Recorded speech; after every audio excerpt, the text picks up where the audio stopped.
Halo, selamat pagi untuk kita semua. Jadi hari ini kita akan belajar tentang katekese umat orang dewasa.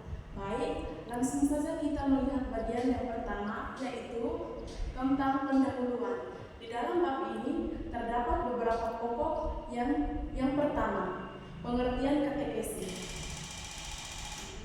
Asal kata kateketik berasal dari kata Yunani kateke, bentukan dari kata kat yang berarti pergi atau meluas, dan dari kata eko yang berarti menggemakan atau menyuarakan. Kateketik berasal dari kata Yunani kateke, bentukan dari kata kat yang berarti pergi atau meluas, dan dari kata eko yang berarti menggemakan atau menyuarakan. Jadi kateken berarti menggemakan atau menyuarakan keluar. Kata ini mengandung dua pengertian. Yang pertama, kateken berarti pewartaan yang disampaikan atau diwartakan. Yang kedua, kateken berarti ajaran dari para pemimpin. Bagian yang kedua, konsep gereja atau kelembagaan institusi. A. Konsep katekese gereja purba pada zaman para rasul. Katekese adalah penyampaian ajaran Yesus bagi calon-calon penantian. Inti dari katekese para rasul tentang wafat dan kebangkitan Kristus, itulah yang menjadi pokok iman. Iman akan wafat dan kebangkitan Kristus, itulah yang menjadi kunci keselamatan orang Kristen atau para pengikut Kristus. Bagian yang kedua itu B, Bapak-bapak gereja atau patristik.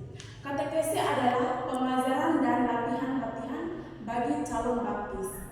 Sesudah zaman para rasul, pewartaan terus berjalan. Pewartaan diteruskan oleh para bapak gereja, dan pewartaan para bapak gereja memperoleh penubuhan dari Rasul Santo Paulus yang menyatakan bahwa akulah yang dalam Kristus yang telah menjadi bapakmu oleh Injil yang kuberitakan kepadamu. Itu kita bisa lihat di 1 Korintus bab 4 ayat 15, yaitu tentang bagiku hidup adalah Kristus, dan kitab Filipus bab 1 ayat 21, yaitu tentang tetapi aku tidak akan menghiraukan nyawaku sedikit pun, asal saja aku dapat mencapai garis finish dan menyelesaikan pelayanan yang ditugaskan oleh Tuhan Yesus kepadaku untuk memberi kesaksian tentang Injil, yaitu terdapat pada Kisah Para Rasul bab 20 ayat 24. Isi pewartaan mereka selalu berpusat pada sejarah keselamatan yang terlaksana dalam Yesus Kristus. C. Konsep gereja pada abad 8 sampai abad ke-9 itu memunculkan istilah katekismus yang dipahami sebagai pemberian pelajaran agama kepada orang tua atau wali baptis dari anak-anak yang akan diperbandingkan. D. Konsep konsili Trente. Katekese ialah penyampaian segala pengetahuan tentang ajaran gereja sebagai reaksi terhadap kaum reformis, Luther, gereja Katolik melalui tokoh-tokoh terkemuka. Canisius dan Bellarminus menerbitkan katekismus yang isinya mengenai iman, harap dan kasih ditambah dengan sakramen-sakramen dan kebenaran-kebenaran Kristiani lainnya yang lebih merupakan pembelaan atau apologetis. E. Konsep Konsili Vatikan II. Katekese ialah usaha pewartaan sabda Allah untuk membina penghayatan iman perorangan, iman jemaat dalam hidup sehari-hari. F. Konsep Kitab Hukum Kanonik Kanon 773. Katekese diartikan sebagai pengajaran dan refleksi pengalaman hidup Kristiani. Kepada gereja dipercayakan oleh Kristus Tuhan khazanah iman agar gereja dengan bantuan Roh Kudus menjaga kebenaran yang diwahyukan tanpa celah. Gereja juga mempunyai tugas dan hak asasi untuk mewartakan Injil kepada segala bangsa. G. Kongregasi untuk iman di dalam buku petunjuk umum katekese. Itu merumuskan bahwa katekese adalah bentuk pelayanan sabda yang mematangkan pertobatan awal untuk menjadikan suatu pengakuan iman yang nyata. Dalam kaitannya dengan keseluruhan kegiatan pastoral, katekese adalah suatu bentuk kegiatan gereja yang menghantar baik komunitas maupun individu anggota umat beriman kepada kedewasaan iman. Konsep katekese Gereja Indonesia berpatokan pada Konsili Vatikan kedua dan menyesuaikan dengan situasi konkret yang dihadapi umat Katolik Indonesia, maka pada pertemuan kateketik antar keuskupan yang kedua se-Indonesia atau yang biasa disingkat dengan PPKI yang kedua, di kalender tahun 1980 lahirlah rumusan katekese umat yang diartikan sebagai komunikasi iman.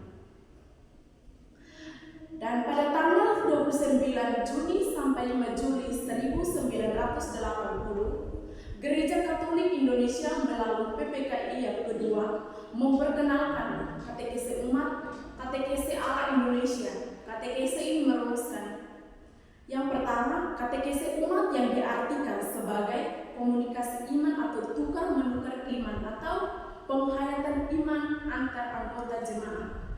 Yang kedua, dalam katekese umat kita bersaksi tentang iman akan Yesus Kristus, pengantara Allah yang bersabda kepada kita. Yang ketiga, yang berkatekese adalah umat.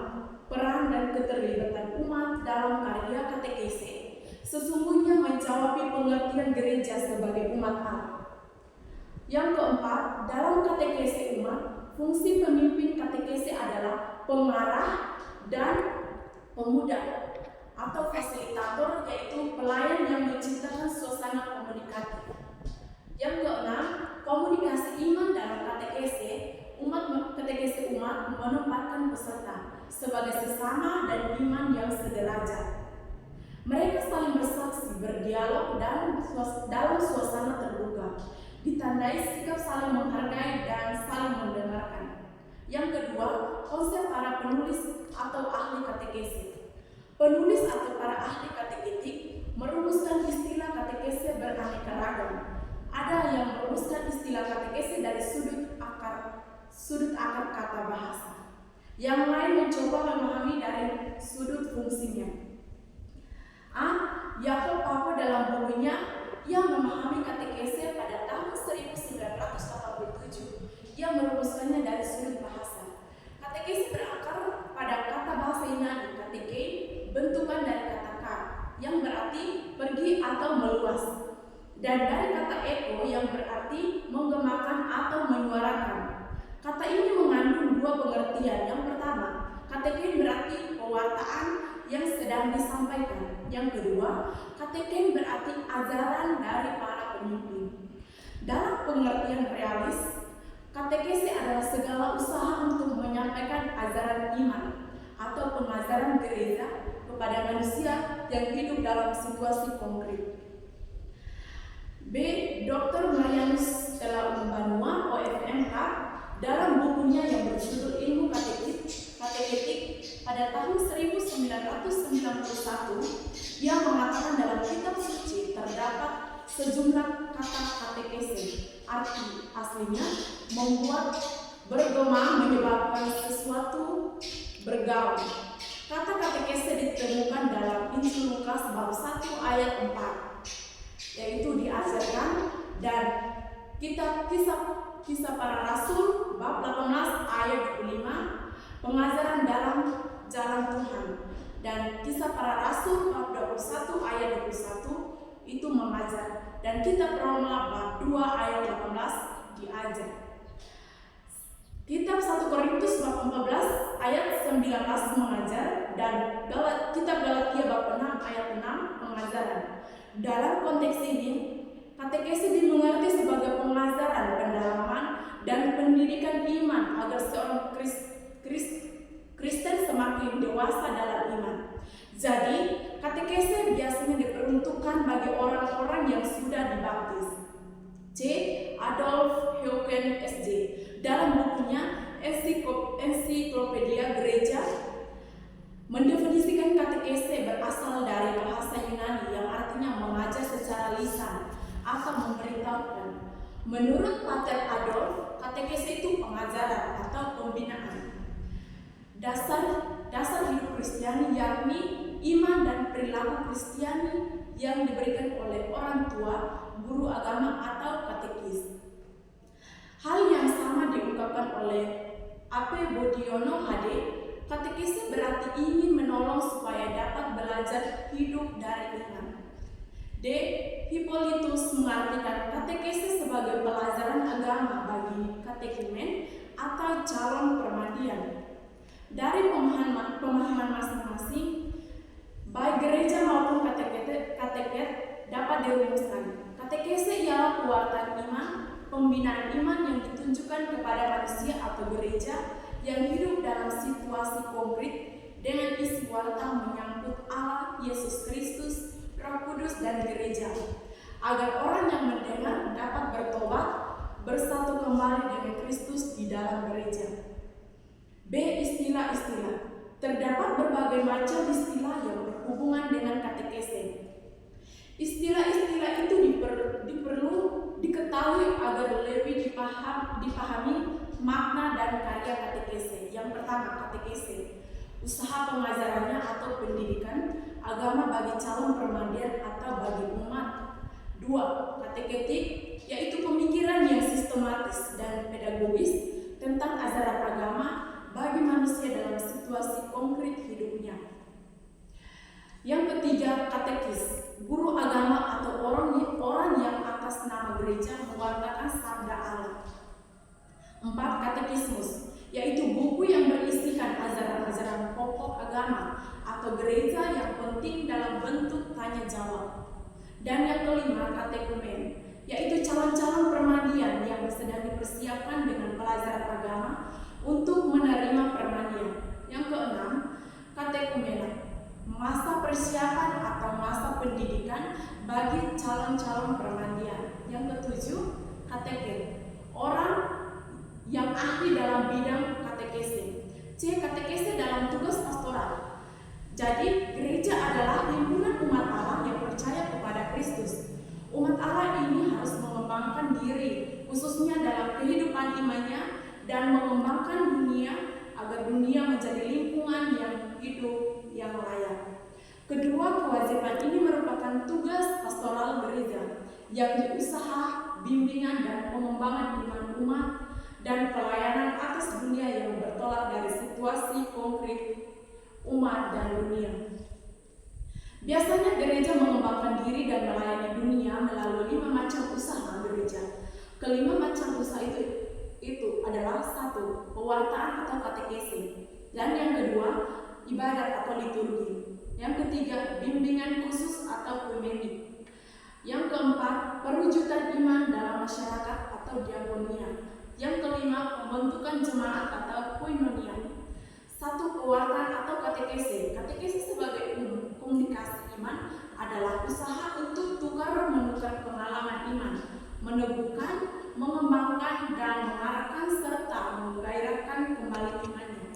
Jadi, dalam berkatekese, umat harus mendengarkan dan diteguhkan oleh pengalaman iman umat dalam tradisi gereja dan dalam kitab suci. Yang kedua, ibadat atau liturgi.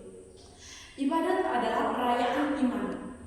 Dalamnya orang mengungkapkan imannya dan menanggapi karya keselamatan dari Tuhan dan bersyukur, berterima kasih, bertobat, dan memohon. Ibadat ini terlaksana dalam perayaan-perayaan seperti doa pribadi, doa bersama, secara resmi maupun tidak resmi. 3. Bimbingan khusus atau kumenik. Bimbingan ini khusus atau kumenik ialah suatu bentuk pelayanan iman dengan memberikan bimbingan khusus bagi kelompok khusus, misalnya keras dalam kamar tamu, kunjungan keluarga, dan bimbingan kelompok pelajar.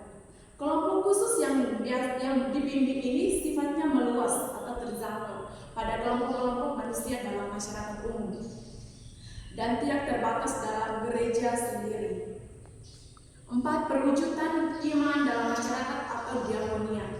Diakonia adalah suatu bentuk pelayanan iman dengan mencarikan nilai iman yang bentuknya sangat memanusiawi dan malahan profan sehingga langsung berfungsi dan berhasil bagi perkembangan masyarakat. Tugas ini dapat terwujud dalam berbagai bentuk, misalnya pelayanan yang ikhlas, seorang guru, pelayanan dari seorang ibu kepada keluarganya, pegawai, pengusaha, petani di tempat kerja mereka masing-masing. Dengan tugas ini, gereja menjalankan tugasnya untuk mengembang dunia.